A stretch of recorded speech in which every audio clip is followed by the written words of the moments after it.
వీలునామా అని మనకి చట్టంలో ఏం చెప్తారంటే, వీలునామాని రిజిస్ట్రేషన్ చేసుకోవచ్చు. అన్‌రిజిస్టర్డ్ విల్ డీడ్ కూడా మనకి లీగల్‌గా యాక్సెప్టెన్సే ఉంటుంది.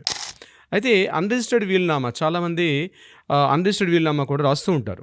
రాసేటప్పుడు ఏం జరుగుతుంటుందంటే, కొన్ని సందర్భాల్లో పిల్లల మధ్య అంటే వారసుల మధ్య ఉన్నటువంటి విభేదాల వల్ల అన్‌రిజిస్టర్డ్ వీల్ మీద కోర్ట్‌లో దాని మీద మరలా ఛాలెంజ్ చేయడం, ఆ యొక్క ఏదైతే ప్రాపర్టీస్ ఉంటాయో, ఆ ప్రాపర్టీస్ మీద స్టేటస్ కోసం ఇంజెక్షన్ ఆర్డర్స్ తీసుకొచ్చి, ఆ ప్రాపర్టీస్ అట్లానే ఉండిపోతాయి. పిల్లలు అంటే కొడుకులు గాని, కూతుర్ల మధ్య ఆ వీలునామా విషయంలో కూడా కొంత ఇబ్బందులకు గురవుతారు. ఆఫ్టర్ చనిపోయిన తర్వాత పెద్దలు ఎవరైతే వీలునామా రాశారో.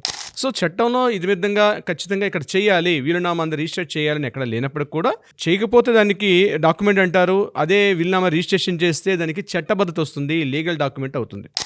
సో, ఇప్పుడు మీరు క్వెషన్ అడిగినట్టుగా ఏంటంటే, పెద్దవాళ్ళు కొంతమంది వారి ఏజ్ సహకరించకపోవడం వల్ల, లేకపోతే అనారోగ్య కారణాల వల్ల, వృద్ధాప్యం కారణాల వల్ల, ఇలా ఇతరత్ర కారణాలతోటి వాళ్ళు రిజిస్ట్రేషన్ ఆఫీస్‌కి వెళ్లి ప్రాపర్టీని రిజిస్ట్రేషన్ చేయలేని పరిస్థితిలో ఉంటారు. హ్మ్. దీన్ని అడ్వాంటేజ్ తీసుకున్నటువంటి పిల్లలు అంటే అమ్మాయిలు కావచ్చు, అబ్బాయిలు కావచ్చు, వారి మీద ఒత్తిడిని తీసుకొచ్చే ప్రయత్నం కూడా చేస్తుంటారు. సో, వృద్ధాప్యంలో ఉన్నటువంటి వృద్ధులు గాని, తల్లిదండ్రులు గాని, లేదా వారు అనారోగ్య పరిస్థితుల్లో రిజిస్ట్రేషన్ ఆఫీస్‌కి వెళ్ళలేని పరిస్థితిలో ఉన్నప్పుడు కూడా, రిజిస్ట్రేషన్ ఆఫీస్‌లో ఉన్నటువంటి కొన్ని న్యాయపరమైనటువంటి కొన్ని విషయాలను నేను మీతో పంచుకునే ప్రయత్నం చేస్తాను. డెఫినెట్‌గా సార్. ముందుగా ఏంటంటే, రిజిస్ట్రార్ కూడా మన ఇంటికొచ్చి రిజిస్ట్రేషన్ చేసే వెసులుబాటు కూడా ఉంది. హుహు. ఇది చాలా మందికి ఈ విషయం తెలీదు. అవునా?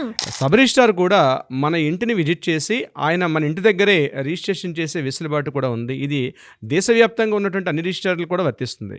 1908 రిజిస్ట్రేషన్ యాక్ట్ సెక్షన్ 31, 32 ఈ చట్టాలు ఏం చెప్తున్నాయంటే, రిజిస్ట్రార్ ఆఫీసులు అంటే రిజిస్ట్రార్ ఆఫీస్‌కి వెళ్ళే రిజిస్ట్రేషన్ చేయాల్సినటువంటి వెసులుబాటు కాదు. అతను తన పరిధిలో ఎక్కడి నుంచైనా తను పని చేసుకోవచ్చు.